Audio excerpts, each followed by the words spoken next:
I sold her furniture, all of it. The couch, the coffee table, her vintage lamp she would not shut up about, listed it on a resale app while she was visiting her mom, pocketed $1,800 and told her we got robbed. She told me we got robbed. Go ahead, let that land. She sent me a voice memo crying, full sobbing, saying someone must have broken in through the fire escape and taken everything. I drove 4 hours back from my mom's house. 4 hours. Okay, yes, I did that. But she is not going to stand there and act like it came out of nowhere. Mara owed me 3 months of utilities, 3 months. I asked her nicely, I asked her less nicely. I sent her a breakdown in a spreadsheet which she left on read, by the way, and at some point I stopped asking and started problem solving. Problem solving, she sold my grandmother's lamp and called it problem solving. That lamp was not on any spreadsheet, girl. That lamp was not part of some utility calculation. You knew what that lamp meant to me.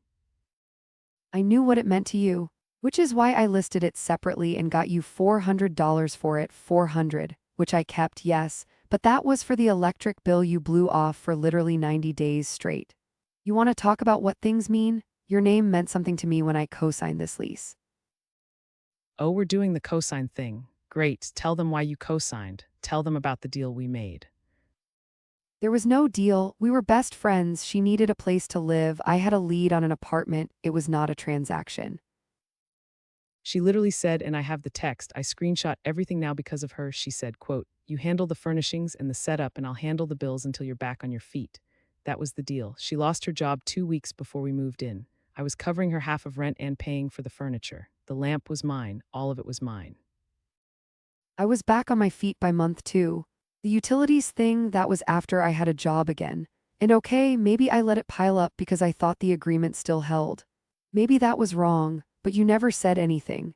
You just went quiet and smiley and acted like everything was fine and I didn't know you were keeping a list. I wasn't keeping a list. I was giving you time because you were my best friend and I genuinely thought that you would come to me when you were ready. Instead, you came to my living room with a tape measure and sold it to strangers. I panicked, okay? I was 2 weeks out from eviction. And my name on that lease mine and I couldn't make rent and I looked around at all your stuff sitting there and I made a decision I cannot undo. And the robbery story was, I know how it sounds. I know, I thought you'd be angrier about the money than the stuff and I didn't know how to start that conversation. So you let me cry on a voice memo, and you called me back and went, I know, it's so scary. Do you want me to file the police report? You were going to let me file a fake police report.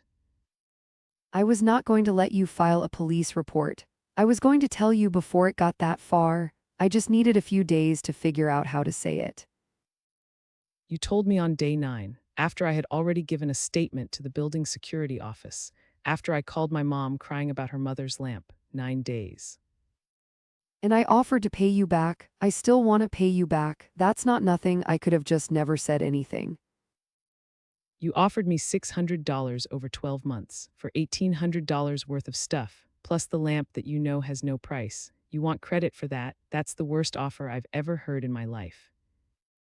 Because 600 was all I had. That was my entire savings offering you everything and you turned it down. So don't act like I wasn't trying.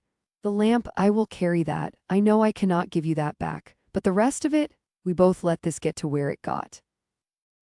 I let you move into my space. I paid for the furniture. I covered rent when you were down. And when you needed money, instead of texting me, your best friend, you took a tape measure to my couch at 2 p.m. on a Tuesday while I was hugging my mom 2 states away. That's not a we.